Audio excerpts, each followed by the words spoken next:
Vous écoutez Alexandre Dubé.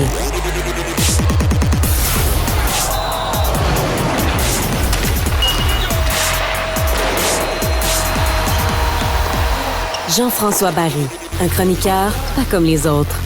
On surveille avec intérêt le calendrier préparatoire du dernier premier choix au repêchage. Connor Bedard avec les Hawks de Chicago. Les Hawks, Jean-François, qui affrontaient le Wild du Minnesota. On a eu droit à un affrontement Bedard-Marc-André Fleury. Puis c'est Marc-André Fleury qui a eu le dernier mot là-dessus.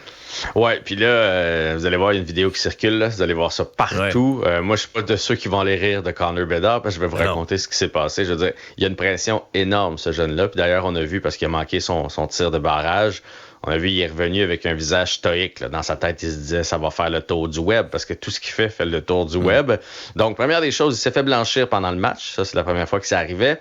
Et donc, le match était 2-2. Prolongation, pas de gagnant. Et là, on s'en va en tir de barrage. Ouais. Donc, Marc-André Fleury contre Connor Bedard. Et là, on peut voir l'agilité de ses mains. Là. 2-3 superbes feintes. Puis à un moment donné, hop, échappe la rondelle. La feinte de trop. La rondelle s'en va un peu trop loin. Là, on comprend qu'il n'y aura pas de but, mais il démissionne pas. Là. Si vous regardez bien, ce qu'il essaie de faire, c'est que comme la rondelle est en train de passer entre ses jambes, bien, il met son bâton entre ses jambes, ce qu'il est capable de faire pour la flipper top net, si vous me permettez l'expression. Mm-hmm. Et le problème, c'est qu'il s'enfarge dans son bâton et il finit à pleine face sur le bord du but de Marc-André Fleury, qui ne bronche pas d'ailleurs parce qu'on le voit s'en aller. Je pensais qu'il allait lui donner une petite tape de grâce à des choses qui arrivent. Non, lui, il s'en va dans le coin comme il fait toujours après avoir fait un arrêt et Connor Bedard, donc il finit à plein ventre. Fait que c'est pas son geste le plus glorieux, disons ça comme ça. Puis moi, j'arrête pas de penser à, tu sais, il a tout juste 18 ans. Oui. Là. Il va pas toutes les mettre dedans, là, Jean-François. Ça va arriver à un moment donné qu'il va manquer son tir. Ben, pas la mettre dedans, c'est une chose. Finir à pleine face sur le web, c'est pas super le fun, mais ça arrive à tout le monde. Ça a l'air qu'hier, Samuel Montembeau, quand il est rentré à Tremblant, le premier, il a tombé sur la glace en arrivant. T'sais, ça arrive, là, on est sur la glace. L'entraînement du Canadien. Oui, il s'est étendu tout son long en embarquant. Reste que, tu sais, ce jeune-là, présentement, tout est scruté. Hey, le nombre de micros qu'il y a dans le visage, il est attendu c'est fou, partout. C'est la folie des billets là, pour les premiers matchs à Chicago, mais aussi dans les autres arénas. Il y a une pression énorme. C'est sûr qu'hier, je me mets dans sa tête ou quand il est revenu dans le vestiaire, tu dois avoir le goût de faire affiler tes patins. On va dire ça comme ça. C'est sûr. Mais en même temps, il ne se mesurait pas contre n'importe qui. Marc-André Fleury, ben oui. C'est un des grands, là. Oui, puis il est toujours aussi agile. On a vu voir sa flexibilité à son âge. Moi qui a de la misère des fois en me levant le matin, je fais voyons, je suis donc bien raqué. Lui, il est encore capable de faire la split. Oui, non, nous, on fera pas ça. Non, pas moi. On se le déconseille. Les Bears t'ont fait mentir au football du jeudi soir? Tu sais, hier, j'avais dit que ça allait être un match plate puis que les Bears étaient sur une séquence de 13 ou 14 matchs défaites consécutives. Oui. Parce que j'ai dit match aussi. Je te mêlé entre mon français à matin, masculin, féminin. Ça remontait à l'autre saison, là, leur dernière victoire. Tu sais, c'était cette année plus des matchs l'année passée. Il y a de quoi être mêlé. Ouais, mais là, hier, en plus, ils jouaient à Washington. Ils sont allés battre les Commanders 40-20. Les Commanders, je pense, ils ont pris à la légère. En première demi, les Bears sont sortis comme des enragés, comme des ours qui avaient faim. Mm-hmm. DJ Moore, 3 passes de toucher captées, d'ailleurs. Très, très bon match pour lui. Ils ont pris plus de 20 points d'avance. Et là, attention, à la deuxième demi, les Commanders se sont mis à jouer. Et on voyait l'entraîneur des Bears commencer à avoir chaud. Ils ont tenté une poussée, ils ont tenté une remontée. Malheureusement, ils n'ont pas réussi. Ça s'est fini 40-30, ce match-là. Plusieurs, malheureusement, ballons échappés. Un placement raté aussi par le batteur. Là. Bref, les Commanders, hier, n'étaient pas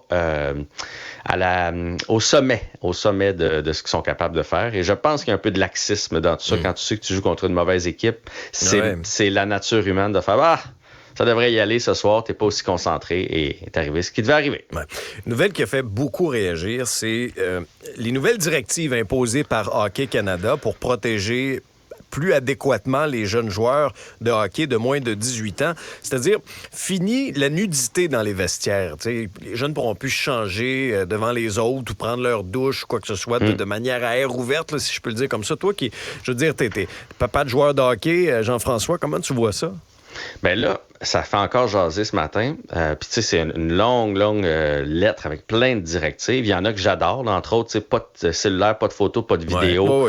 Ça, je trouve ça parfait. Pas de violence dans les vestiaires, bien évidemment. Pas d'entraîneur qui se retrouve seul avec les joueurs. Donc, on devrait toujours être 2 jusqu'à la toute fin. C'est là qu'arrivent les abus, que ce soit physique ou psychologique, parce qu'on oublie toujours le psychologique. Ouais. Moi, la mesure de la nudité, honnêtement, je pense que c'est une tempête dans un verre d'eau. Là. On dit que c'est pour l'intimité, ça, OK? Je peux y croire, l'inclusivité, la diversité. J'ai l'impression que c'est des gens qui se sont assis autour d'une table et ont dit qu'est-ce qu'on pourrait faire. Je suis pas contre. Je lisais hier Jocelyn Thibault, président de Hockey Québec, qui a dit... Tu sais, on peut pas être contre ces mesures-là, effectivement, on peut pas être contre. Mais concrètement, comment on va les appliquer? Parce que je veux dire, de la façon que les arénas sont configurées, en tout cas, il y avait des gérants d'arénas qui, j'entendais, là, qui levaient un peu un drapeau en disant ça sera pas simple. Là, c'est en plein ça. Tu sais, oui, là, je comprends que tout ce qu'on va construire de nouveau, il va y avoir des douches fermées. Tu sais, des douches avec des murs et un rideau, là, comme dans les nouveaux centres d'entraînement où on va.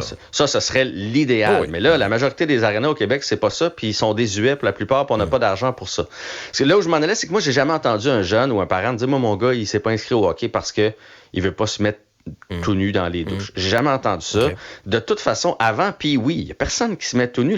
On dit ils devront avoir quelque chose sur le dos. Le jeune de 8 ans qui joue novice, qui arrive à l'aréna, là, Alexandre, il se met pas tout nu avant de mettre son équipement. Au pire, il va se mettre en boxeur. C'est le plus loin qu'il va aller. Puis bien souvent, là, j'ai vu, on les sort parce que c'est de bonheur à cet âge-là. On les sort en pyjama, puis on les habille en pyjama direct. C'est le pyjama qui fait office de combine.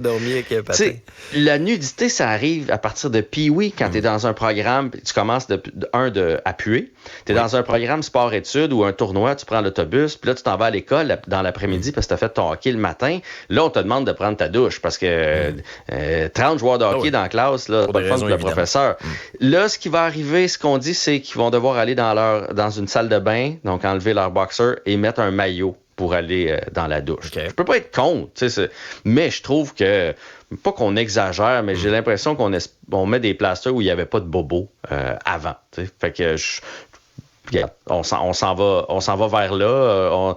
On fait des toilettes mixtes d'un côté, mais de l'autre côté, il faut aller se changer dans des petits endroits clos. C'est une drôle de période, puis on met toutes sortes de règles présentement. C'est signe de notre époque actuelle. Hein? Salut Jean-François!